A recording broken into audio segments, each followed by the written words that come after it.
Good evening, everyone, and welcome to Police Off the Cuff, Real Crime Stories. I'm your host, retired NYPD Sergeant Bill Cannon, a 27-year veteran of the NYPD. We've been away from this case a little bit, but we're going to get back to it a little bit. That's Dylan Mortensen you see in this thumbnail. Remember, she talked about the male that was 5'10", wearing all black, wearing a balaclava, and you can see that's the hoodie he's wearing with just his eyes. But the thing she said that was so damning for the defense attorneys of then the unknown perp, now we know it was Bryan Kohberger, was the bushy eyebrows, dressed all in black. So we're going to look into this evening and all the things that we learned about the prosecution and all the things that they did and all the things that they didn't do and all the things they didn't tell us because they didn't believe certain things, and perhaps they didn't want to believe certain things about this investigation. They wanted this investigation to be very simple against this man. And according to the probable cause affidavit, Dylan Mortensen's terrifying ordeal started at about 4 a.m. She was woken up by sounds from the floor above her, which she first assumed was Kaylee Gonzalez playing with her dog. It was simple, innocent thought that shows just how safe she felt in her own home.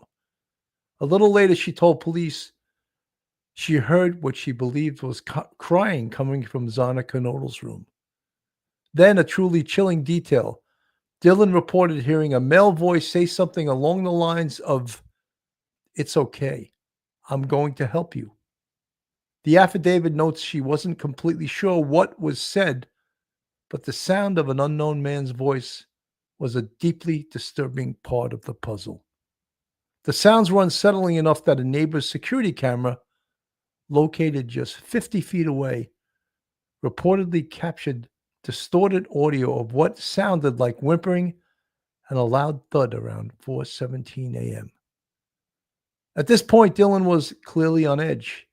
She opened her bedroom door twice to look into the hallway, but didn't see or hear anything. This time, it was different. She opened the door. She saw a figure standing in her line of sight. Her description to police was specific: a man 5'10" or taller, not overly muscular, but with an athletic build.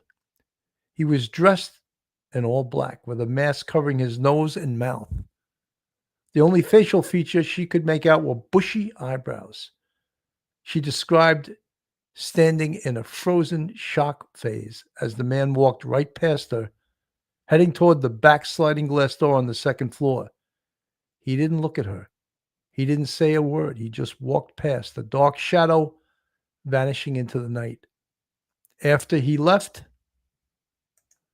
Dylan locked herself in her room, paralyzed by a fear so intense that it would be hours before she and her roommate, Bethany, made the 911 call that brought police to their door. So, folks, this is what Dylan Mortensen told police on the early morning, the next morning, on November 13th, 2022, after these 4 horrific murders.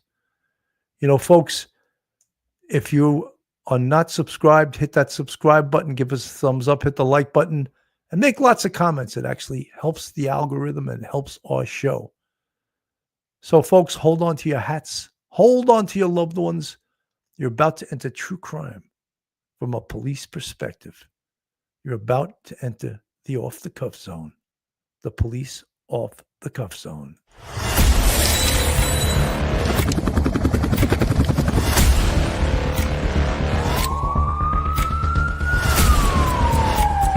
There has to be some common sense.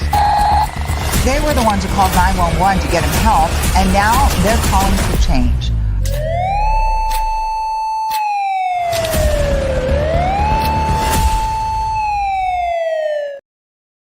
Folks, I'm just returning from like a 5-day hiatus, and now it's so great to be back on the air. And I had to bring my buddies to join me. So joining me first is retired NYPD Sergeant, professor at Albertus Magnus College in Connecticut, attorney. Welcome to the show, Professor Mike Geary. Welcome, Mike. Bill, good to see you. Welcome back.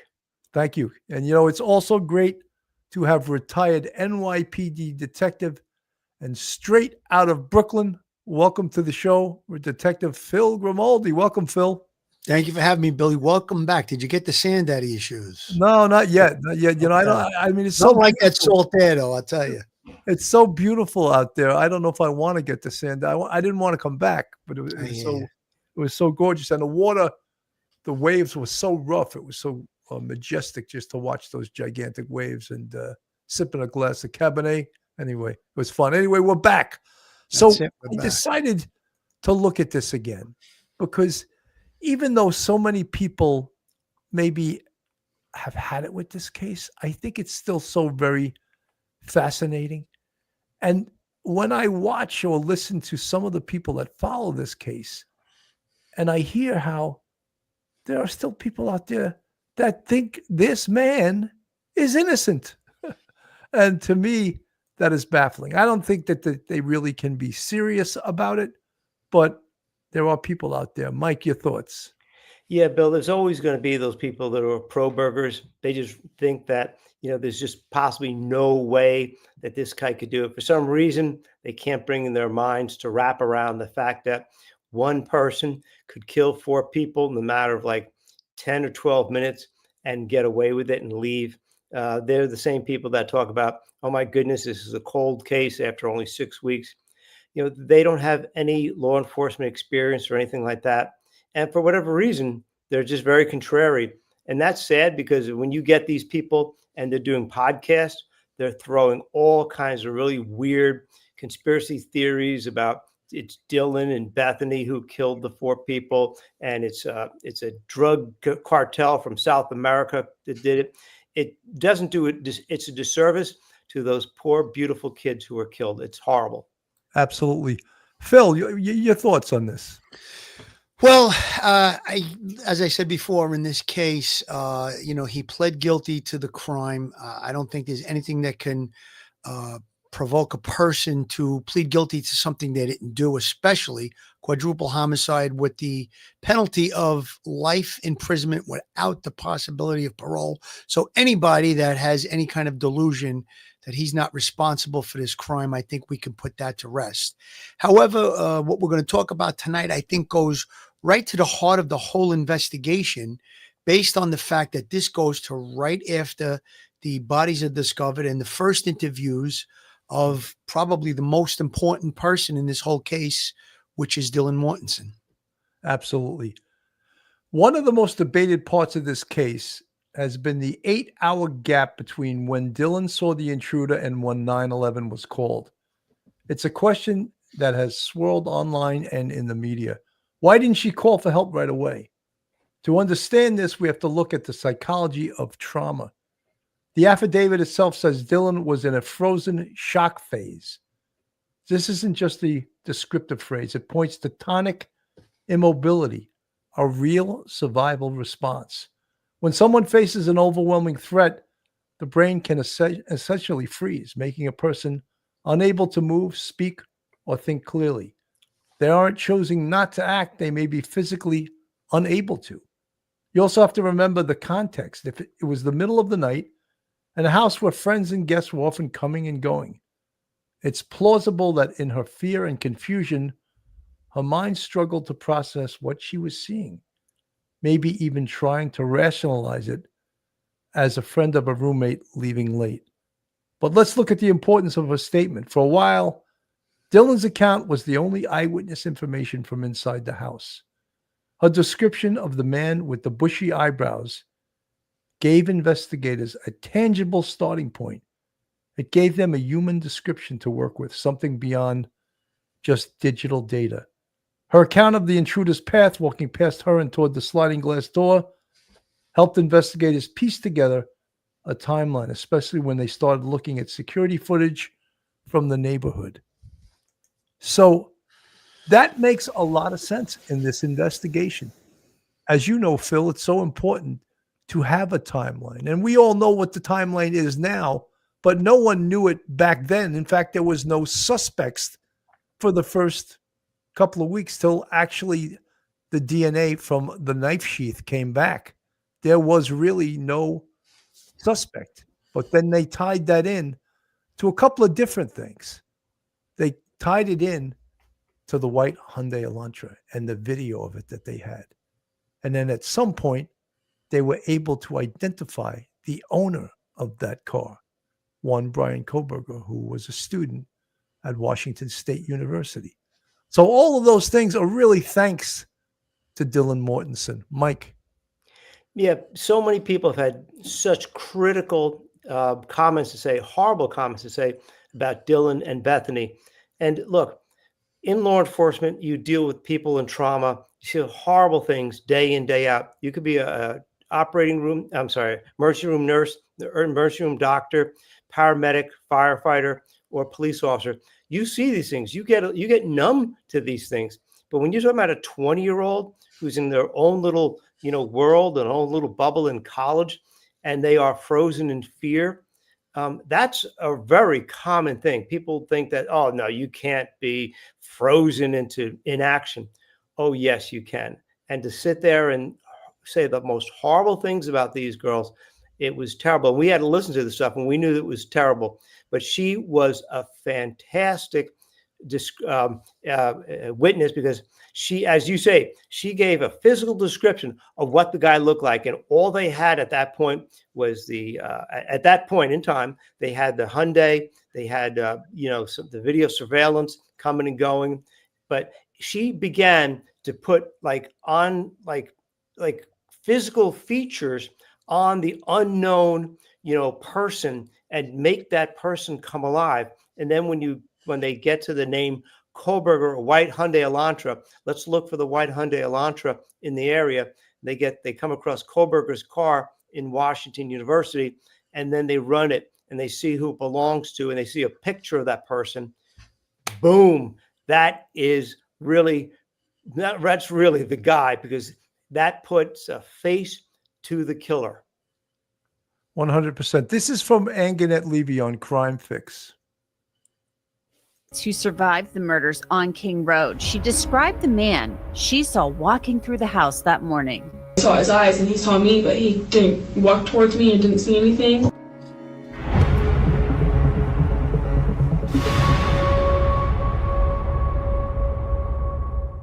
Welcome to Crime Fix. I'm Anganette Levy. We've talked a lot about Dylan Mortensen. A lot. She is the roommate who survived the murders on King Road and told police about the man in all black that she saw walking through the house. What Dylan told police she saw was so damaging to Bryan Kohberger's case that his lawyers tried to get Judge Hippler to bar her from being able to describe Kohberger as having bushy eyebrows. Kohberger has now admitted to murdering Maddie Mogan, Kaylee Gonsalves, Santa Kernodle, and Ethan Chapin back on November 13th of 2022. But before he pleaded guilty, he was planning to go to trial, and his lawyers wrote that they felt the bushy eyebrows description was as good as Dylan pointing a finger at him in court and saying, that was the guy. They said that even though Dylan said she couldn't say after seeing Kohberger's photo after his arrest that he was the man in all black that she saw walking toward her in the house around 4 that morning. That's how worried Kohberger's lawyers were about her testimony. They even pointed to how much she had been drinking the day before to try to discredit her. Imagine what they would have done had she testified at trial. Kohberger's lawyers' efforts to have Dylan's bushy eyebrows description suppressed, it didn't fly. Dylan would have been allowed to testify about the man she saw in the house had the trial gone forward. Now we're seeing Dylan's first formal police interview after that 911 call.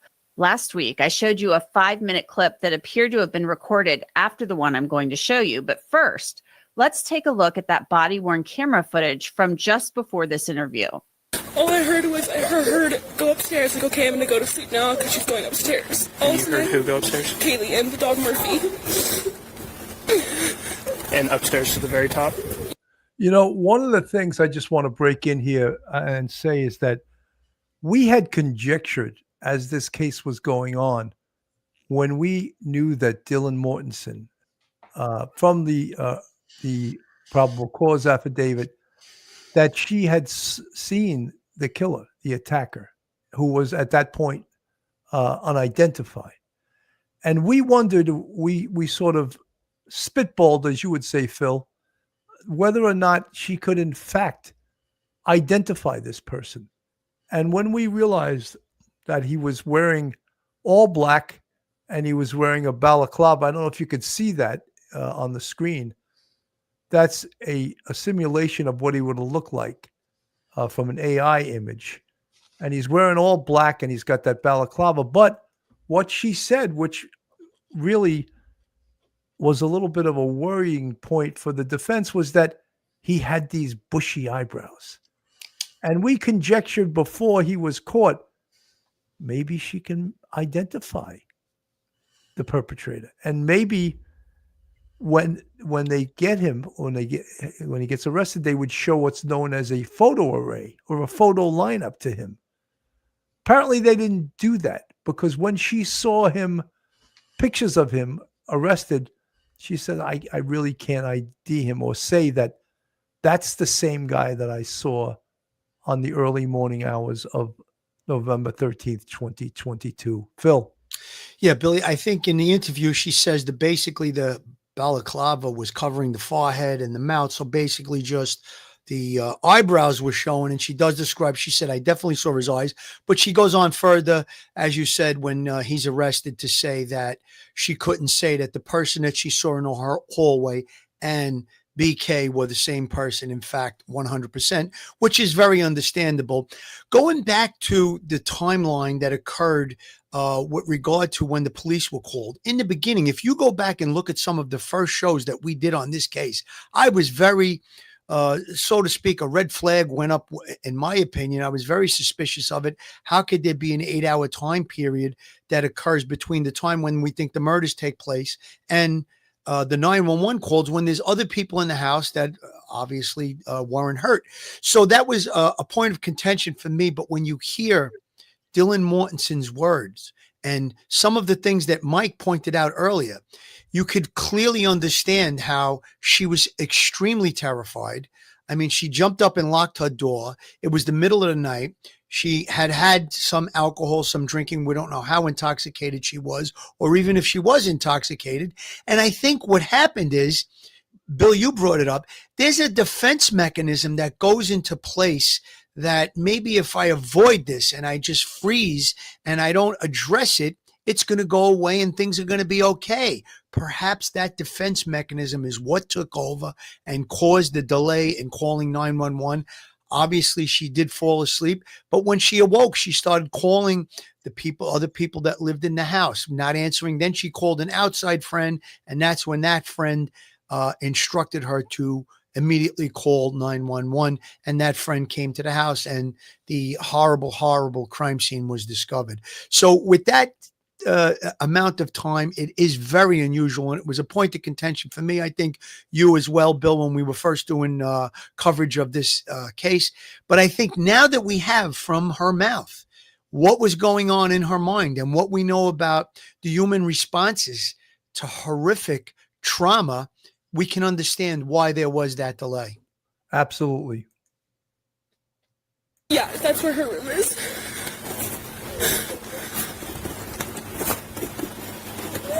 Okay. And then all of a sudden I heard her walking up, I heard her scream, and she ran downstairs because she saw someone.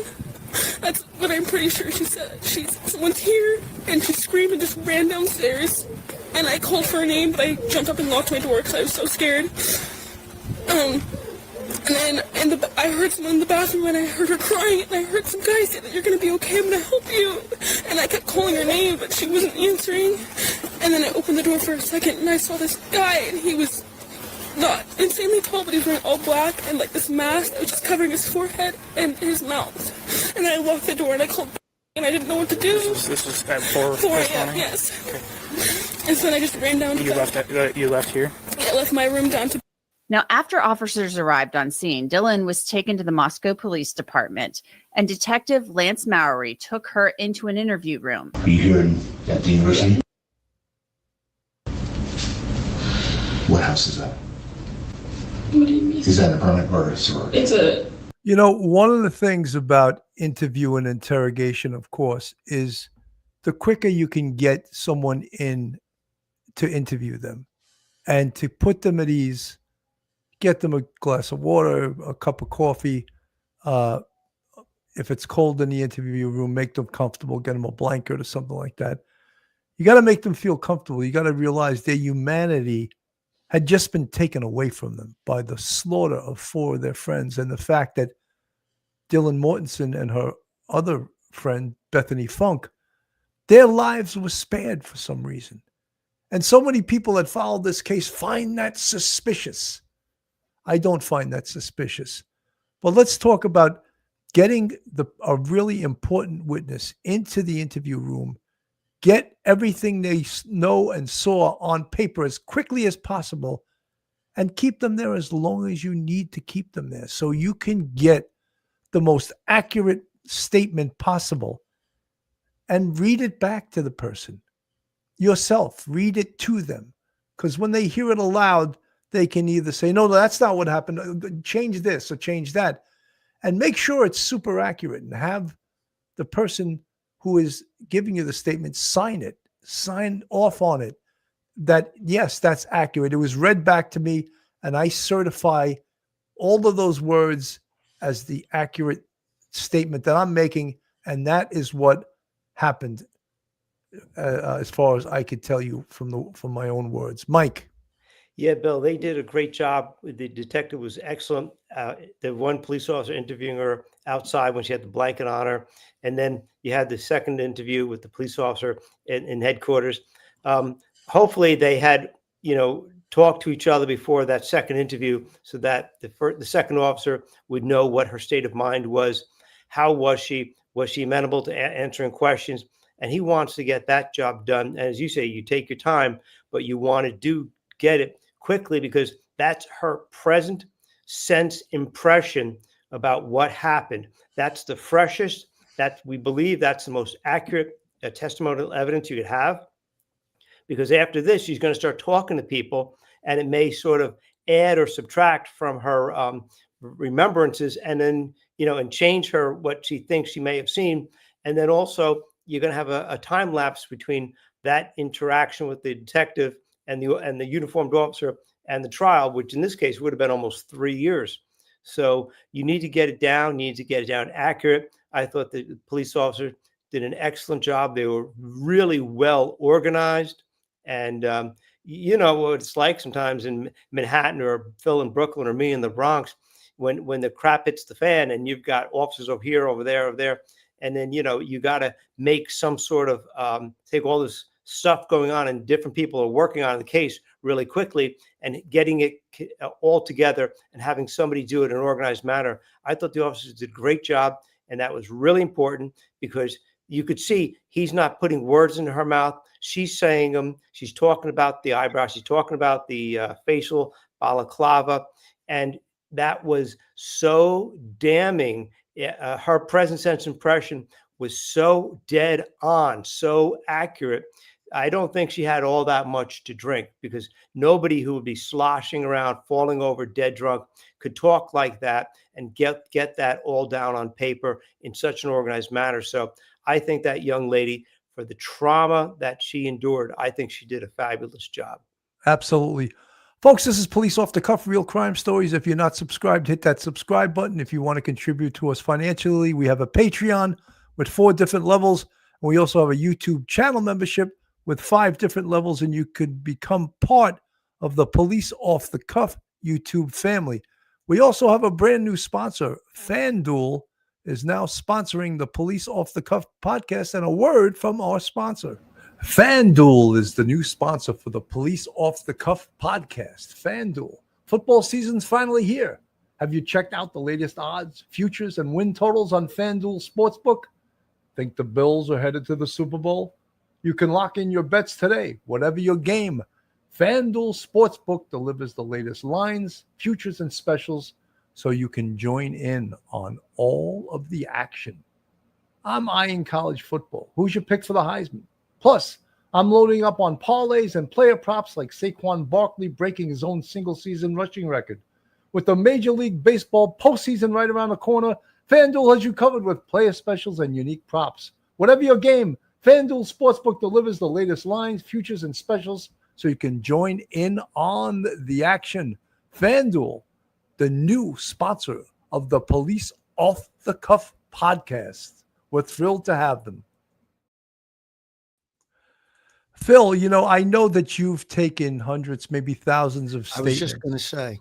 And I think that you could attest to the fact that the officers that took the statements in this case did an outstanding job.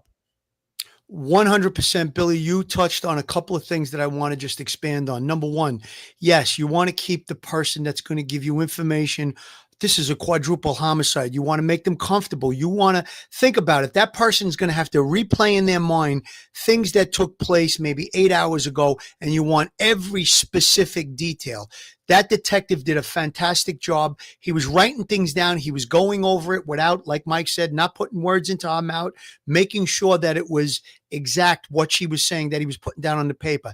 Now, with regard to a perpetrator, when you're taking a confession, let's say, in instances like that, you ask them to read it. If there's something that's wrong, you cross it out, you have them initial it, and you have them sign it. Same thing with a witness. If you make a person give you a statement and you write it out, you're going to have them sign it, and then you're going to memorialize it on a report. I think that detective was fantastic. He got a lot of information from her. And don't forget, folks, just what Bill had referred to previously, this was at the point where there was no BK in the picture. There was no white Honda Elantra in the picture. There really wasn't anything in the picture except 4 young kids that had been killed. Other than that knife sheet that was found, there really wasn't much to go on. But I have to say that detective did a fantastic job in getting information from her. And if you watch that whole interview, as I did, and Bill, you obviously watched it, you played a small part of it. He comes back in the room later when he confers with other detectives, obviously, or other people that are working the case. And, well, you know what? How about this or that? Let's go over that. And they ask her some more questions to maybe firm up some of the things that she said with regard to the timeline, which is very, very important at that point. He went over what took place earlier. So, he got to the fact that what time people came home. She heard what she thought was Kaylee playing with the dog and all the different things that she stated in an interview. But that detective, in my book, and I did hundreds of those type of interviews, he gets an A+ in my book. Absolutely. Let's go back to the interview. Gen. And Kaylee Goncalves. Goncalves, that's the same one. Okay. Yeah. Were these 3 friends? Yeah, we're all roommates. Okay. Who was sharing the room with Kaylee? Kaylee and Mogan are both upstairs. They don't share rooms. They have their own rooms? Yeah, we all have our own rooms. Okay. So these 2 are up on the 3rd. Yeah. Where's Xana? That's my floor. Your floor. She's closest to the bathroom on my floor. By the bathroom. Okay.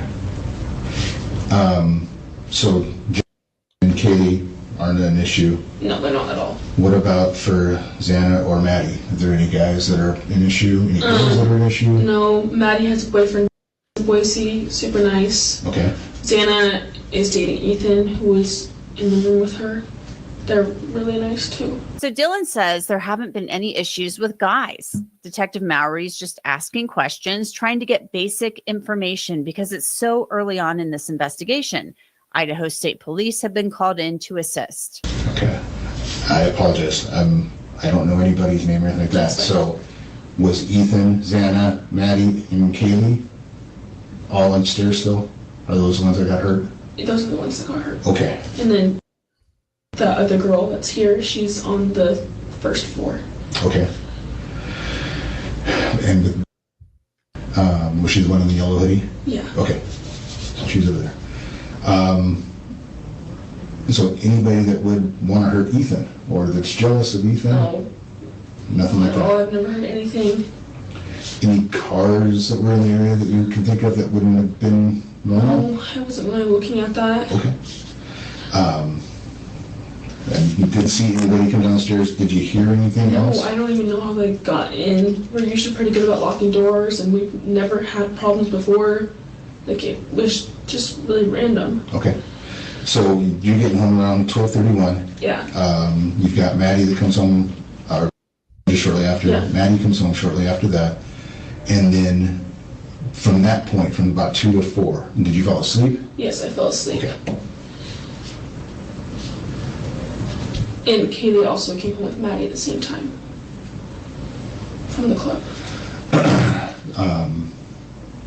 So between that time, obviously, you're not hearing anything.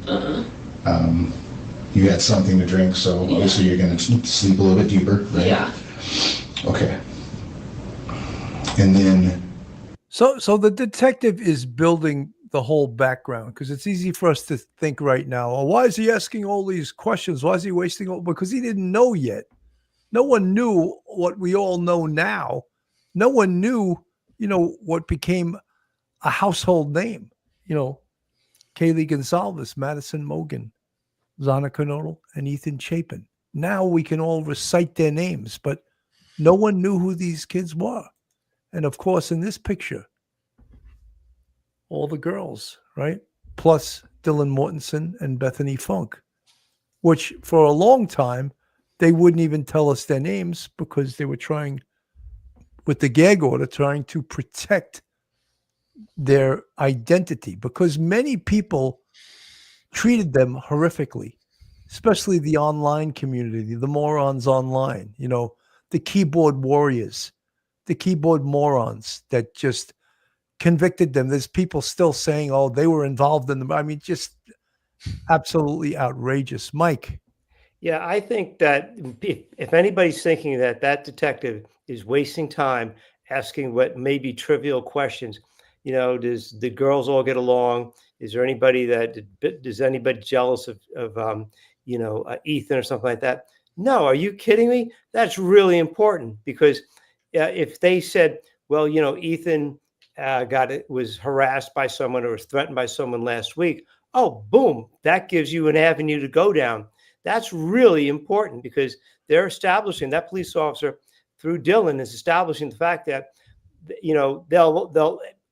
Bethany is going to be asked the same question. They'll be asked, just go back, think about it. If you can remember anything at all, anything unusual, even after we stop our investigation or talk with you now, anytime, here's my card. Call me if you remember anything unusual. That was fantastic, because that's cutting down on all the possible avenues of where you could be wasting manpower and time when you want the real killer of these 4 beautiful kids. So that was an excellent use of time. I thought the detective did a fantastic job. No, absolutely. One of the things that I know all of us criticized was the prosecution in this case. Mm-hmm.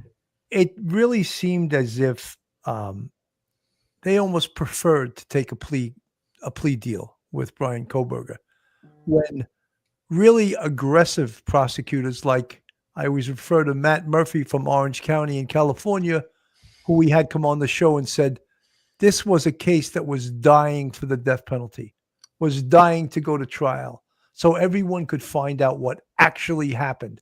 But because he took a plea and admitted to murdering each one of these 4 kids, we never got to find out what actually happened. And one of the things I was really annoyed at was why they never asked him any questions in his allocution. There was no allocution. He didn't admit to all of the charges. He just admitted to killing each and every one of those kids. And what I wanted to be asked was, where's the knife? Where did you throw the knife? And make that part of a closed door plea agreement. You get us the damn knife, or the death penalty is still on the front burner. They didn't do that. And I thought they were a little bit too lenient with him. And I thought Bill Thompson, and I would almost guarantee that Bill Thompson is an anti-death penalty prosecutor. I would almost guarantee that. And I'm not saying there's anything wrong with that, but because this was a death penalty case, maybe he should have recused himself if he was an anti-death penalty prosecutor. And Mike, I know you're anti-death penalty, so I'm going to frame this question for you. What are your thoughts about what I just said? Yeah, I think the death penalty is barbaric. I think it's horrible to have the state or the federal government kill someone who they have in custody. However, that's my rule. I have a lot of exceptions to that rule. Terrorists who kill Americans, people who murder little children or the elderly, or if you kill more than two people at a time. And so this case, even though I am not pro death penalty, I would want to prosecute this case. I would want to seek the death penalty because this goes outside of anything that I believe in. I don't believe this person, even though I don't like the death penalty, I don't believe this person deserved to live after what they did. This isn't a passion killing where somebody went overboard. This is as cold blooded, and it's not one person, it's four people. I would have this would be in my exception column to the death penalty. Maybe that, makes me, a little bit of a hypocrite, but I would like to be the prosecutor on this case because I'd want to see him facing that jury and having that jury, after finding him guilty, going back and deciding whether he lives or dies. And I would be very happy if they would come back with we recommend death kind of judgment. That's how little I think of him, and that's how much I think he deserves that penalty.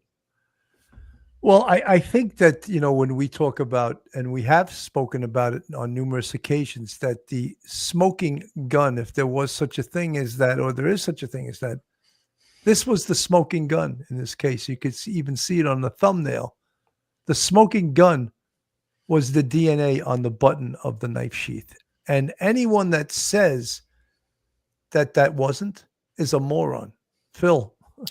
Yeah, Billy, I have to comment about the death penalty. I consider myself a pro-death penalty person. However, I think I fall right in line just about with Mike, what Mike said. I don't want to see people get the death penalty that perhaps maybe in a drunken stupor do something stupid and cause someone's death. But in a case like this, I would have volunteered to be on a firing squad to give Bryan Kohberger the death penalty, or in the room as a witness. This is how much I think he deserved the death penalty. And with regard to Bill Thompson, he dropped the ball because he could have gotten information. Bill, you brought up the question, where's the knife? There's a lot of other questions. How did he target these individuals? What made you go to 1122 King Road on that date to kill those kids? There's a lot of questions that he could have been asked. And I think that Bill Thompson, maybe not such an experienced prosecutor in a quadruple homicide, capital murder case, decided to take the plea without any strings attached other than saying, yes, I caused the death of the four individuals in this case. And I think that was a terrible mistake. And I think that he definitely dropped the ball in that regard. With regard to the knife sheet was just about the whole case, Bill. You're right about that. His DNA is on the snap. We know from his Amazon purchases that there was a K-bar knife purchased with the knife sheet. We know that after the homicides, he tried to purchase another one. We know all of those things. So if there's anything that would be considered the number one piece of evidence in this case, it would definitely 100% have to be the knife sheet that was left at the murder scene. So I agree with you on that, Billy. Absolutely. James from the chat, if Xana had not confronted BK, he may have not left the sheath. James, you're right. They fought with him, and that probably threw him off. He didn't expect, first of all, he didn't expect there to be four people up there. I think he expected there to be one person up there. So he was totally shocked with that. But he made mistakes, and his biggest mistake, of course, was leaving the knife sheath there, which ultimately led to him being identified. Being asked to explain, they start to minimize what occurred. They can't be trusted for the truthfulness of what they say. And we elected, in order to ensure a solid, sustainable guilty plea to all the counts, that we would not press for more than what the court was going to require as far as the defendant admitting to the truth of the charges. But a proffer, I mean, you could have then rejected it and said, okay, we're going to trial. If you thought he was minimizing and lying, if you thought he was being dishonest, and he could have led you to the murder weapon. I hear what you're saying, Anjanette, and he could have. We don't know if he would have or not. I don't think it would have changed the ultimate outcome. And our interest really is. If, I was always told growing up, if you don't ask, you'll never know the answer to it. Seek and you shall find. It's in the Bible. It's almost like he was playing not to lose rather than to win. And to me, whether it's in sports, whether it's in prosecution, whether it's in police work, you play to win. This is a contact sport. You don't play not to lose. And to me, and I don't know the man, he's probably a very well-respected prosecutor. He seems a little bit too timid to me for a case like this. And you needed a pit bull. You needed a pit bull prosecutor like Matt Murphy from Orange County, California, not Bill Thompson. If we were going to be able to lock down a guaranteed result for the families and for the public, that was the focus. Mm-hmm. And we also reflected back to early on, I don't know if you're aware of this, but early on, when the FBI first came on board with this case, they sent agents from their behavioral analysis unit, their profilers, to work with us. And they told us that based on what they were seeing about the nature of the crime scene, the crimes themselves, that even if we were to get the person who committed these crimes to try to explain why it happened, that it wouldn't make sense to normal people like us, and that they really can't be trusted to tell the truth because people like this live in their own different world, which is completely foreign to what we as normal people understand and can process. So that was a factor as well in our thoughts. That to me makes no sense whatsoever. That's bullshit, Billy. That's bullshit because absolute bullshit. He had the death penalty. You start giving us information, we'll vet it and see if it stands up to the smell test, and if it doesn't, we go back to trial and you face the death penalty. Come on, he had leverage and he didn't use it. That's the bottom line. Again, playing not to lose rather than to win. You held all the aces. You had 4 aces in your hand. And he had nothing. Yeah. And he didn't use the power of his hand, the power of the death penalty to get this guy to tell them all the things they wanted to know. It was to anyone, especially the families that watched this case, it was very unsatisfying to hear him say, "Did you take the life of Madison Mogen?" Yes. "Did you take the life of Zana Canola?" Yes. Are you kidding me? That is all we're getting out of this guy? He took the lives of 4 kids, and we're getting yes to each one of them? Very weak prosecutor, in my humble opinion here. This was probably one of the most bizarre cases I think that we've ever seen. And that sentiment was shared by experienced investigators who were working on the case from the very beginning. Yeah, it's horrific. I've been doing this a long time. I've covered some awful, awful cases, and they're all awful in their own right. But these were truly innocent victims. They didn't know this guy, and he goes across the country intent on committing murder. I mean, it's sick. Ashley, you guys live in Moscow. Your job is to prosecute cases. Take me back to November 13th of 2022 when you guys get the call that you have a quadruple homicide in a house off campus. Yeah, I received a call about an hour after the 911 call from the then chief of police, James Fry, and he informed me that there was a quadruple murder near campus, and was kind of informing me of that, letting me know that we would need to do a search warrant. Yeah, I can go right back to that moment of getting that call. And then I then started working on a search warrant and then responded to the scene shortly thereafter. And you and Bill went through the house. It's my understanding there's like in the logs, it says you guys did a walkthrough. Yes. Tell me about that. I mean, I can't even imagine. I mean, this is like a crime. It wouldn't matter if it happened in a big city. I have a problem with this because I think a lot of things happen behind the scenes with this case that were totally politically motivated. If you remember in the very beginning of this case, the spokesperson for this case was the mayor until he said so many stupid things. They were like, Mayor, stop. You can't be the spokesperson for this case because you're saying all the wrong things. You got to realize the big political entity in this town in Moscow, Idaho is what, Mike? It's the university. Exactly. And that means cash. Yes. So they were calling the shots and they were probably pushing this guy around, Bill Thompson. Look, we can't, we got to knock that house down, which we have voiced our opinion a million times. That house should never have been knocked down. That house should have been kept up. It's the biggest piece of evidence you have. Should have been kept up until the case goes to trial. It turned out the case never went to trial. However, they knocked the house down anyway before they even knew whether or not it was going to trial. Mike. Yeah, Bill, when you listen to that interview with Bryan Thompson, you're right. He's playing not to lose. He's not playing to win. And look, you go to trial and you don't get the death penalty, you're going to get life behind bars. You got to go for the gusto in this case. Why he didn't do that?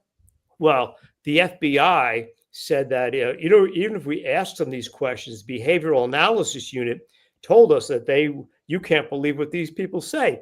You could believe what they say because if he tells you where the knife is or some other things about the case, you can go check them and make that plea deal conditional upon finding out all the true information that he told you.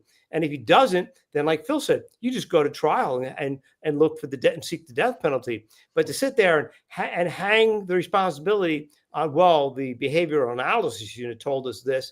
Are you out of your mind? It's your case, it's not the FBI's case. It's your case.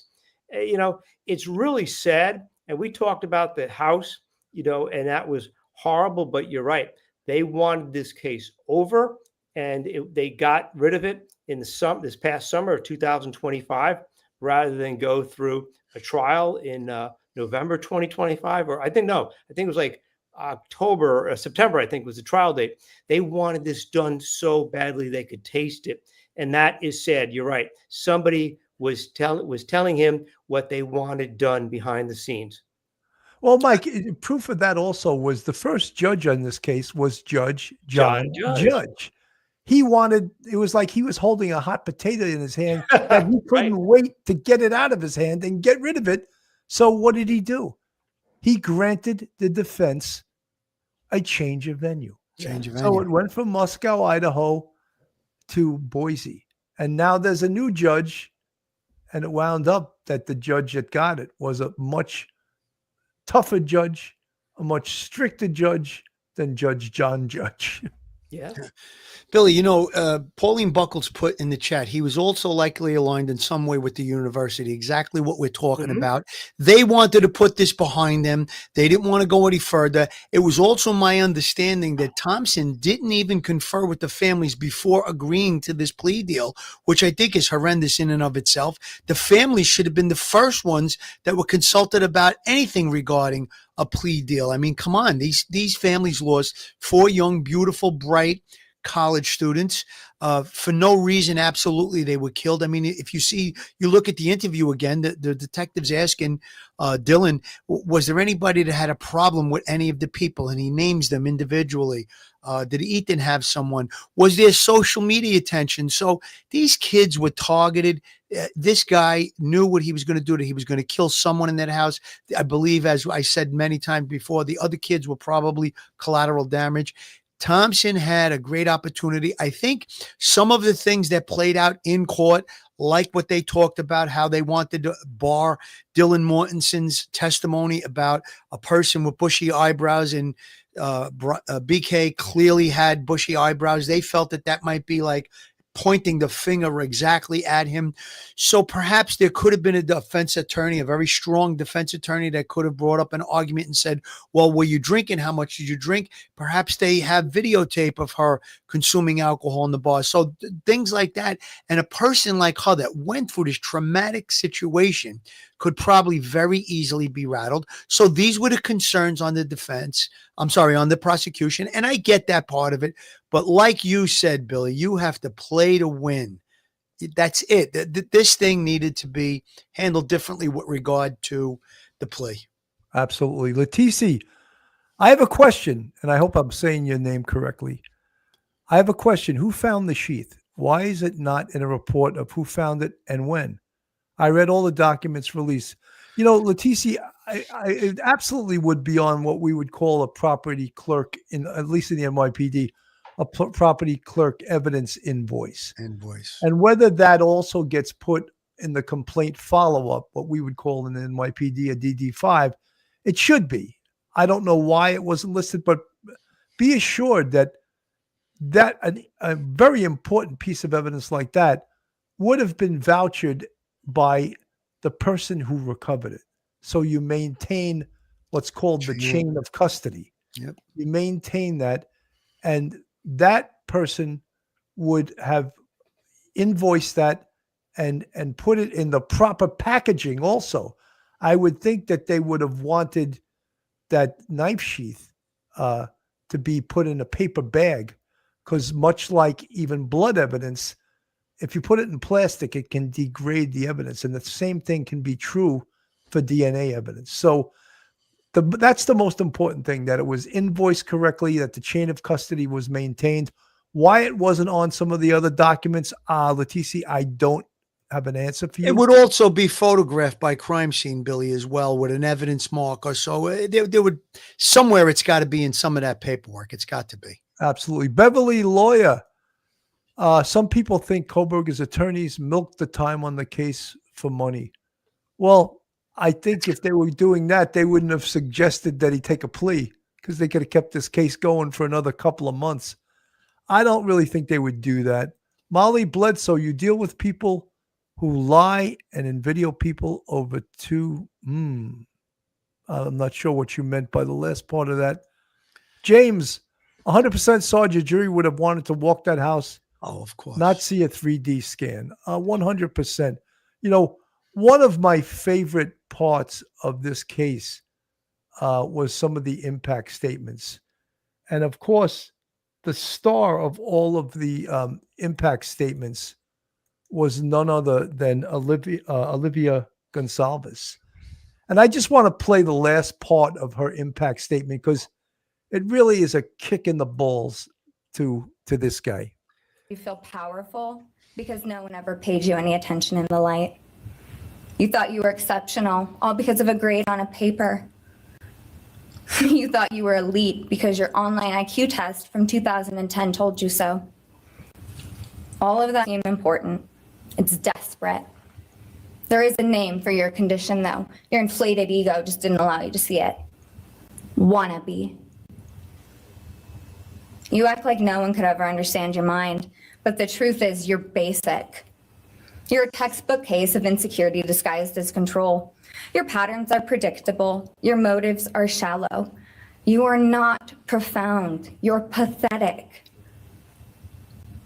You aren't special or deep, not mysterious or exceptional.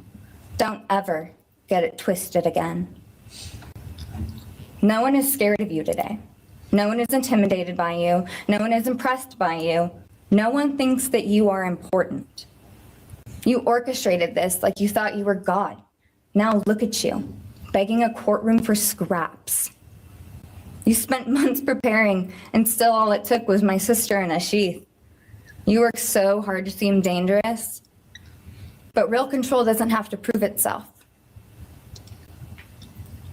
The truth is, the scariest part about you is how painfully average you turned out to be. The truth is, you're as dumb as they come. Stupid, clumsy, slow, sloppy, weak, dirty. Let me be very clear. Don't ever try to convince yourself you mattered just because someone finally said your name out loud. I see through you. You want the truth? Here's the one you'll hate the most. If you hadn't attacked them in their sleep, in the middle of the night, like a pedophile, Kaylee would have kicked your fucking ass.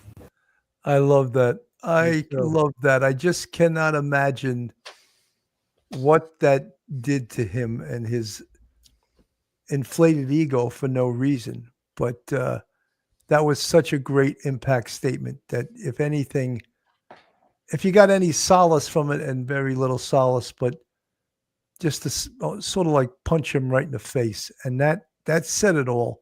I wanted to mention another thing. Bill Thompson never, ever approached the fact that this case was psychosexually related. The attack was that. And we had two world-renowned experts come on this show and say exactly that. One of them was Jim Clemente, retired FBI agent, attorney, head writer for the TV show Criminal Minds. He said 100% this was a psychosexual attack. And he felt that a specific person was targeted. Dr. Joni Johnson, forensic psychologist from the West Coast, she said the same thing and dotted the I and crossed the T. And Bill Thompson said there was no sign of any sexual attack. That's naivete of an inexperienced prosecutor. And it really drove me crazy when he said that. I was like, dude, where have you been working? Where have you been? How do you not know this? Mike.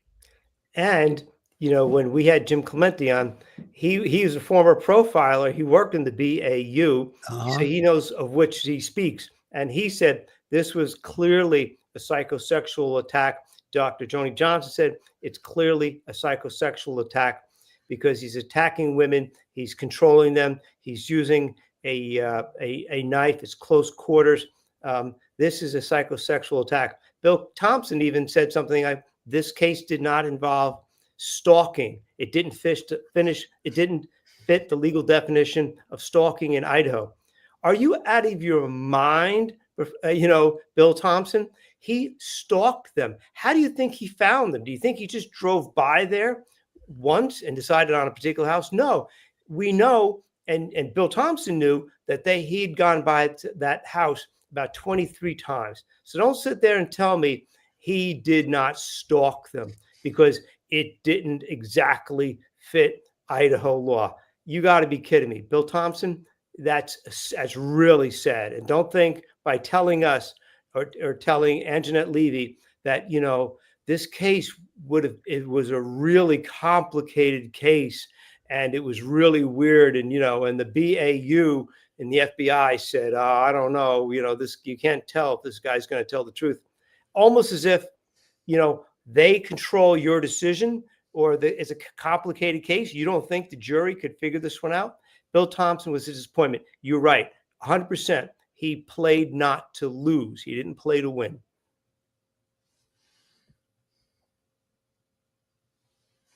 Case. The other two surviving roommates with him. No pictures, no texts, no. There was rumor, speculation that he was following some of them on different social media sites. There was sites that were sent to us of, hey, this is him, he's following.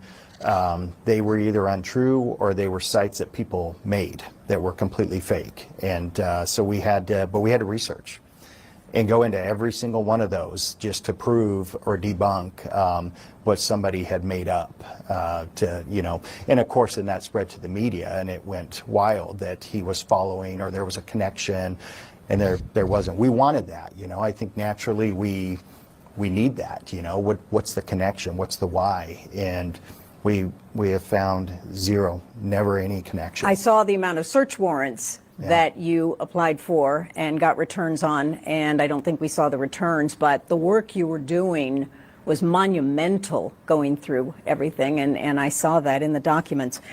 Back at the house, we have now learned, because documents that have not been public have now been made public, and Xana Kernodle found on the floor over 50 stab wounds, many of them, much of them defensive. Can you explain that? Put that into layman's terms, the wounds and the defensive aspect of them. She fought back, and she fought hard. And that's unless Darren can expand on that, that's primarily the reason. I think these two guys, even though they mean well, I don't think they know what they're talking about.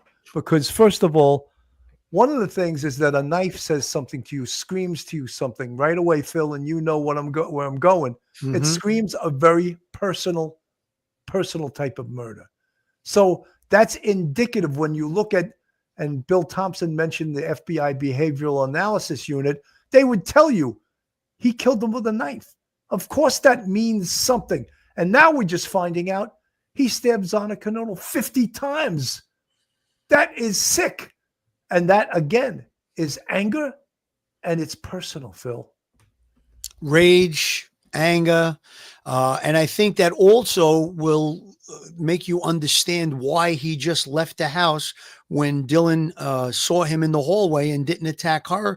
I mean, he had just stabbed that young lady 50 times, plus the other 3 victims. So he's probably exhausted at that point. And I think that that's how you go through all the different aspects of what we know about this crime. And when you start to get the picture, you can realize and you can understand, because that was one of the points of contention early on. There were 2 other people in the house. Why weren't they killed? Maybe they were in on all these different conspiracy theories that were going around. But now we understand. And I think that Jim Clemente also had some belief about that as well, that there's a point where your adrenaline's pumping, and then after the adrenaline releases, there's a point of exhaustion where you barely could walk. I believe he used that term, that you could, just about make it out of the house. So with all of those things said, we had real expert people to talk about the things that went on in this case. And I think that we have a great picture of what went on. However, there are a lot of details that are left out. And again, going back to Bill Thompson, there was an opportunity to maybe fill in some of the blanks. It could have been vetted. It could have been corroborated if there was some information coming from BK. You go out, you vet it, you corroborate it. And if it doesn't pan out, you go back and you say, back to square one, you're going to trial for four homicides, and you're facing the death penalty. And you'll just get a sense of whether or not Bryan wanted to live or not. Absolutely. Mushy Mystic from the chat. And by the way, Mushy Mystic, excellent question. Yes, but how does pre-plan plus enraged/angry fit together? Well, part of our dissertation and many others that are much more expert in behavioral analysis than I or Phil or Mike are, we believed that Kohberger was an incel, involuntarily celibate. So he had all that pent-up sexual anger. And we believe that he had run into these girls, or maybe been dissed by 1 or 2 of these girls on another occasion. But that wasn't mentioned by Bill Thompson, because Bill Thompson didn't want to believe that. He wanted to just believe, he randomly picked this house, even though there's evidence to show that's not true. 23 times he was reconning it, and many, many more times in that neighborhood. So he was enraged by something, and this was definitely a psychosexual murder. Jim Clemente, retired FBI agent, brilliant guy, and also Dr. Joni Johnson, forensic psychologist. And I think if you asked, and I don't want to put words in his mouth, but Matt Murphy, I don't know if we ever asked him that question, but I think he would probably agree with the other 2, Jim Clemente and Dr. Joni Johnson. Yes, this was all about rage. It was a psychosexual rage, and undoubtedly Kohberger was an incel. And the chance that he had run into 1 or more of these girls before, to me, is just about 100%. Mike. Yeah, Bill, remember now when he was into sales and Dr. Ramsland was teaching him, she had wrote a book about the BTK killer out in Kansas, and it was psychosexual killing. He would kill these people, he'd strangle them to death with ropes and all kinds of things, and then he would masturbate because he got such a thrill out of doing this. And then he'd go back to being normal and live a normal life. But Kohberger did read that book, and he had discussions with Ramsland about the BTK killer, and so therefore, maybe not the BTK killer was not incel because he was actually married, but the idea of controlling a female and look at all and deciding when they're going to live and die, and we look at his porn searches. His porn searches was all about sexual dominance, and so therefore. Yeah, look, I'm not a psychiatrist or psychologist, but that's a psychosexual killer. Absolutely. I want to watch a little bit of Dylan Mortensen's impact statement. What happened that night changed everything. Because of him, four beautiful, genuine, compassionate people were taken from this world for no reason.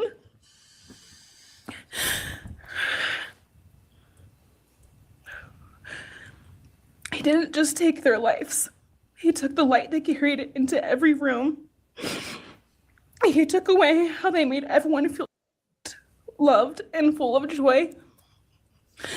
He took away the ability for me to tell them that I love them and that I'm so proud of them. He took away who they were becoming and the futures they were going to have.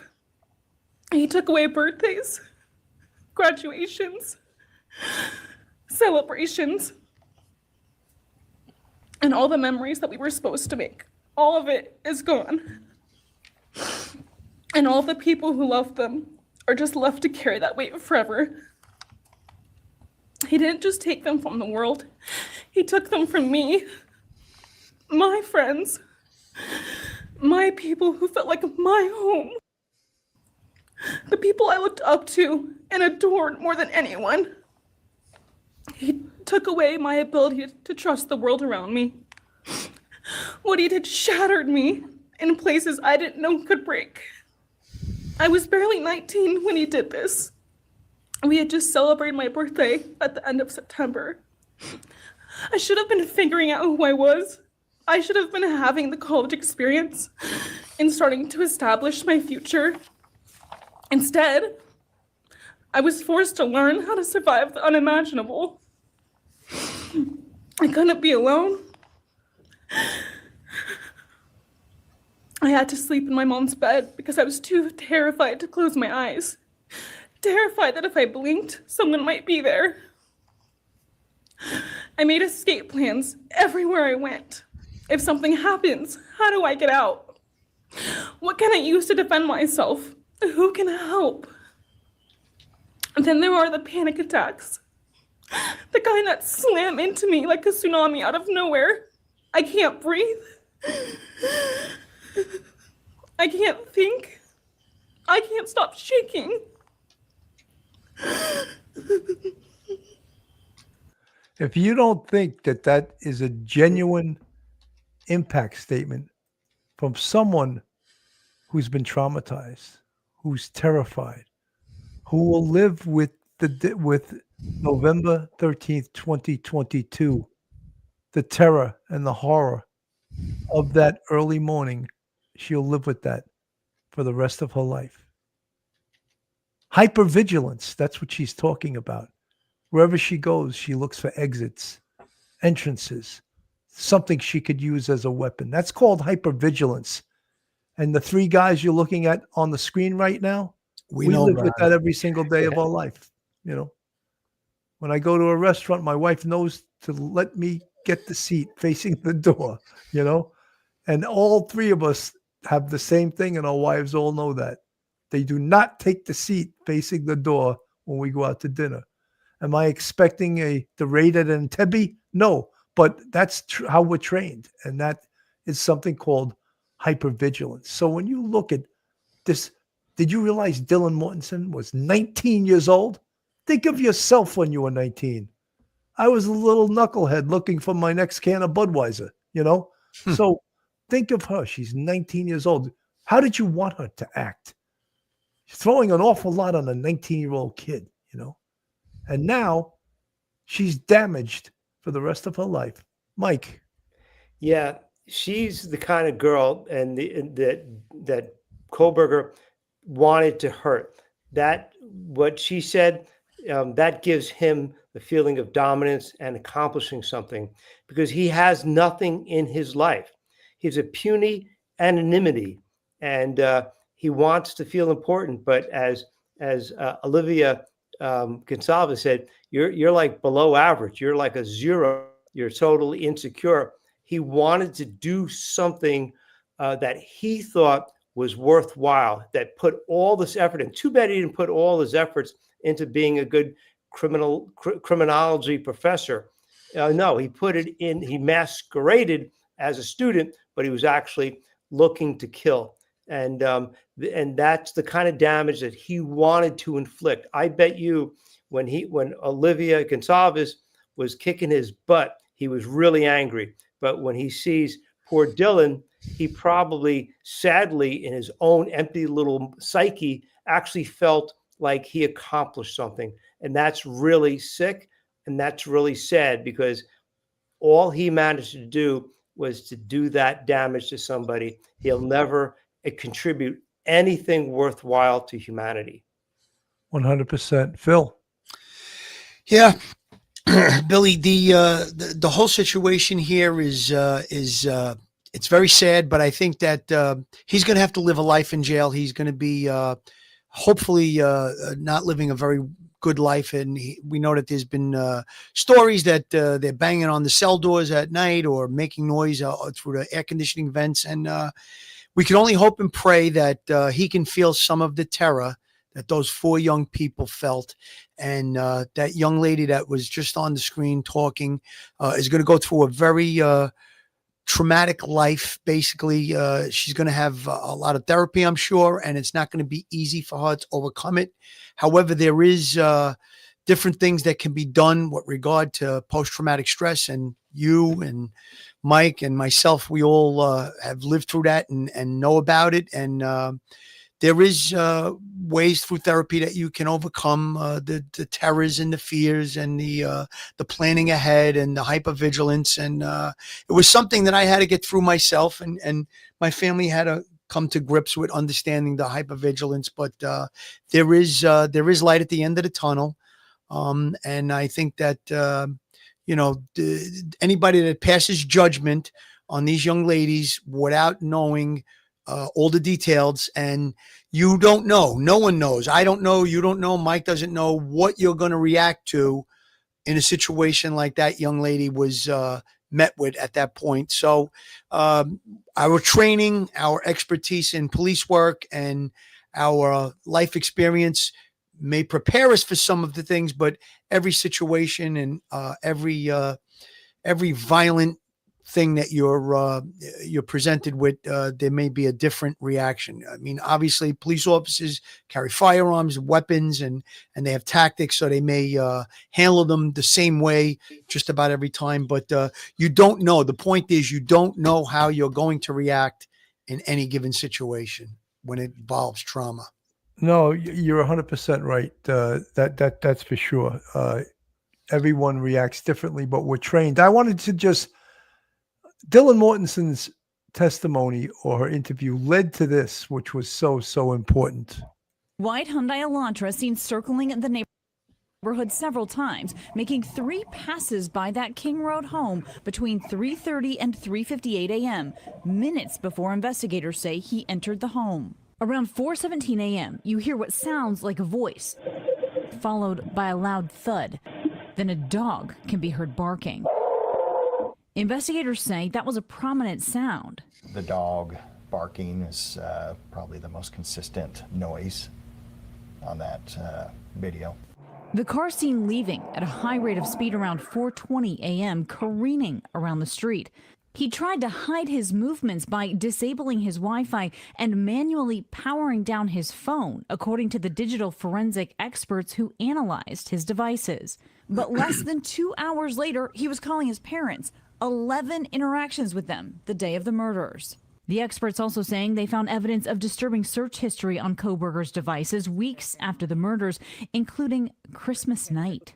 Bryan Kohberger spent a majority of his night on Christmas doing a deep dive on serial killers. I mean, it was ridiculous details about all of these different serial killers, and he just clicked one after the other after the other.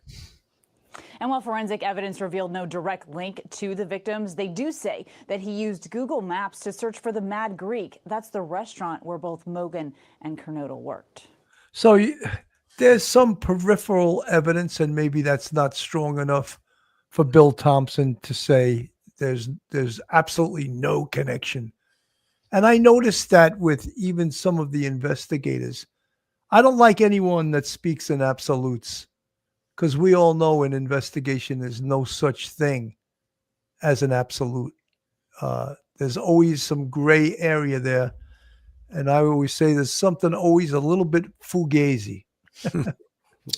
You know, in the interview, she even, Dylan's interview I'm talking about, she even mentions that there was somebody outside or following one of the kids. So there's definitely something there. And we know that from the search history they just reported, he was searching the restaurant, the Mad Greek, where we know that they worked. So there may not be an exact fit in when you're talking about a puzzle where, you know, okay, 100%, but we know that there was these peripheral things that would link BK to these young ladies. And let's face it, he didn't pull their name out of a hat or just stick his finger inside of a phone book and say, this is who I'm going to go kill. He targeted them. He had been there at least 23 times. We know of doing the recon, as you spoke about earlier, Bill. And there has to be, and unfortunately, we may not ever know because as we alluded to earlier, that Thompson could have had some type of a profit to what was going on in this whole case. And he didn't ask for that. He just allowed BK to plead guilty and say, yes, that he had caused the deaths of the 4 young, beautiful students. And perhaps we may never find out what the connection to 1122 King Road was. Absolutely. Dylan Mortensen's statement wasn't a smoking gun on its own, but it was the central thread that investigators started pulling. They used technology and forensics to see if they could back up what she saw and heard. A timeline lined up disturbingly well with other evidence.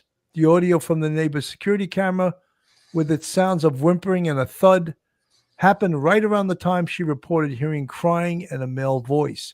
Most importantly, her description of the intruder leaving the house helped investigators zero in on a critical piece of evidence: a white Hyundai Elantra. Police had been asking for information about a car of that model seen in the area multiple times in the early morning hours of November 13th. Dylan's account of seeing the man leave around 4:20 a.m. matched the movement of the car, and it was seen on camera speeding away from the King Road neighborhood. That connection was what started to unravel the case. Investigators traced the white Elantra to Bryan Kohberger.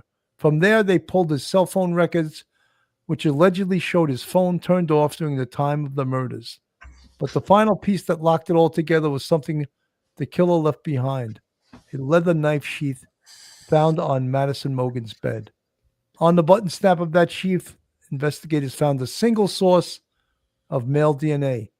After identifying Kohberger, they got a DNA sample from his family's trash and later from him directly, which they said was a statistical match to the DNA on the sheath. Dylan's eyewitness account gave them a direction, and modern forensics did the rest. So her interview was so important, and she did have a big part in this case in leading the detectives in the right direction. Guys, Mike, I'm going to go to you first. Your final thoughts.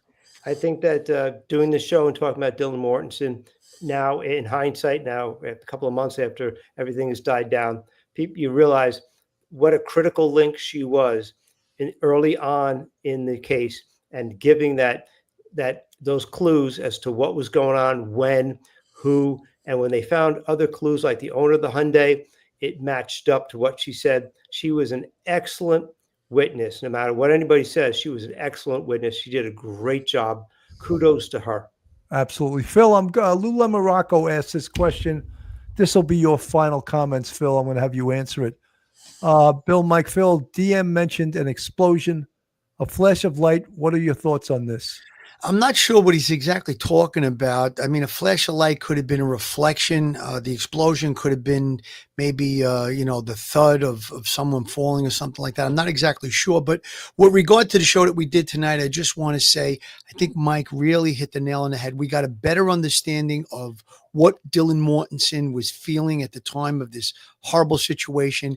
I think a lot of the blanks were filled in. And again, like you said, Mike, some time had passed. There was still a lot of questions, and there's still remains a lot of questions. But I think that based on the fact that we got to see that interview, we talked about it, I think we filled in some of the blanks that were there. And as I always say, anytime we talk about this case, we must mention the names of Madison Mogen, Kaylee Gonzalez, Xana Canoto, and Ethan Chapin. May their families find some peace going forward, and God bless their souls. And just keep these people in your thoughts and prayers. 100%. Folks, we were off the air for about 5 days. I want to thank everyone for your patience. We're back. That's it. We're back and we're happy. And, now we don't have to go through YouTube or police off the cuff withdrawal.